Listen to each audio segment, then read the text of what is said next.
Well, one thing whose time has come is America versus China. Tensions rising by the day as the US-China trade war intensifies. President Donald Trump sharply raising tariffs on Chinese imports, now soaring to 145%. China today responded firmly, hiking its tariffs on United States goods to 125%. How will all of this play out? In a moment, I'll be joined by guests from both China and the United States. But first, take a look at this report. A tariff stare down that is escalating at lightning speed. US President Donald Trump and Chinese President Xi Jinping are toughening their stand every passing day as they wait for the other side to blink first. The US on Thursday raised the tariffs on China to an unprecedented 145%. What happens with China? We would love to be able to work a deal. They've really taken advantage of our country for a long period of time. Well, I have great respect for President Xi. He's been, in a true sense, he's been a friend of mine for a long period of time. And I think that we'll end up working out something that's very good for both countries. I look forward to it. While the White House tries to force China to join the negotiating table, President Xi is having none of it. Just hours after the US raised tariffs, Beijing announced it is increasing duties on American goods to 125%. China is now reaching out to other countries in an effort to corner the US. In a meeting with Spanish Prime Minister Pedro Sanchez in Beijing, Xi invited the European Union to join hands with China to resist bullying. Beijing stated that President Xi told Prime Minister Sanchez that there will be no winners in a tariff war and going against the world will isolate oneself. Not long ago, I co-authored an article with Brazilian President Lula and South African President Ramaphosa, calling for support for multilateralism, the safeguarding of the common good of all humanity, and opposition to isolationism, unilateralism, and decoupling. The Chinese president, who held talks with leaders of Saudi Arabia and South Africa, will travel to Southeast Asia, including Vietnam and Cambodia next week. While the tariff war escalates, Beijing has hinted it may not raise tariffs anymore as American products at current tariffs will be unattractive for the Chinese customers. The question remains, who will blink first, Xi or Trump?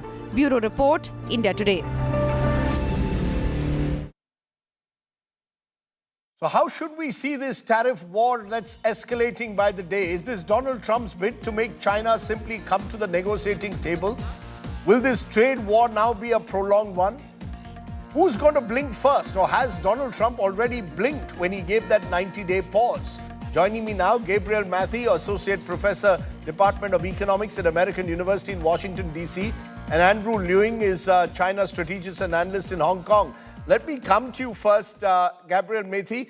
Are we seeing the beginning of a prolonged trade war, or is Donald Trump using these tariffs as a way to bring China to the negotiating table? What's your take? Well, it's hard to say with President Trump. Everything changes day by day. We saw that we had a delay already with the tariffs only in place for a few hours, that he backed off on the reciprocal, supposedly, tariffs and switching to a 10% tariff. I think that President Trump thinks this is a trade war that he can win, but it's not clear that the American people will be willing to pay much higher prices on Chinese products given these exorbitant tariffs. And so I suspect that President Trump will be the first to blink, though he may not know it yet. Interesting. You're saying President Trump could be the first to blink. Andrew Lewing, how is China looking at this? Today they've gone ahead and they've also hiked tariffs to 145%. Is China ready for this trade war, or is China also being caught by surprise by what Trump has done?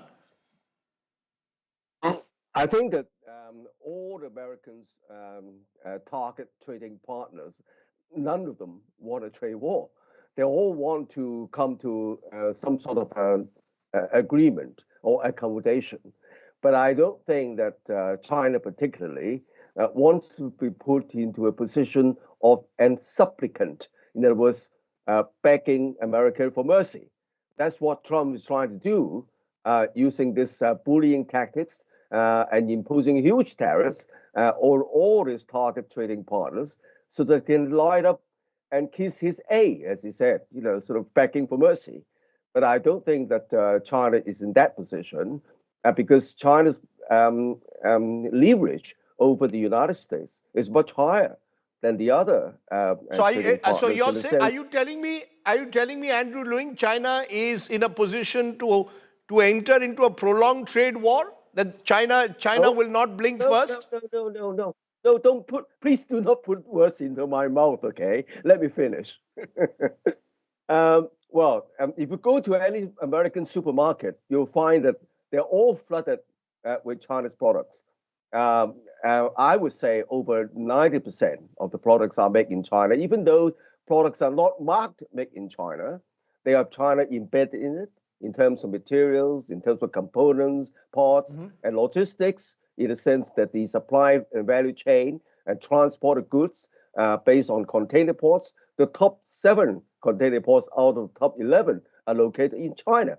Apart from the fact, of course, China lots of the rare earths, which find its way into very important products. The processing, almost 85% or higher, is concentrated in China. Now, of course, China doesn't want a war, but China wants to come to the negotiation table as an equal and not as a supplicant. That's an interesting point you made, that China wants to come to the negotiating table as an equal, not as a supplicant. Do you believe, Gabriel Methi, that Trump has underestimated China somewhere down the line? The very fact that he's had to put a pause with other countries, many believe, is because the manner in which bonds markets have shaken given these tariffs, because China is holding firm. Has Trump underestimated China at the moment?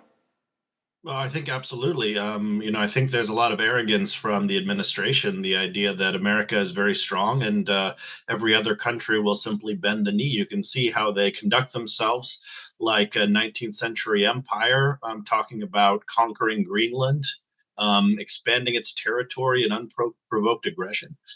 So it's clear, I think, that the American administration has overestimated its position. It's clear why the Chinese are not going to back down. They're in a struggle for global hegemony with the United States, and this is a trade war that they can win geopolitically, even if there's short-term pain. They can see all of America's allies, which are being alienated, and there's a chance to form new partnerships across the globe. There's a clear opportunity for them. There's no reason for them to back down.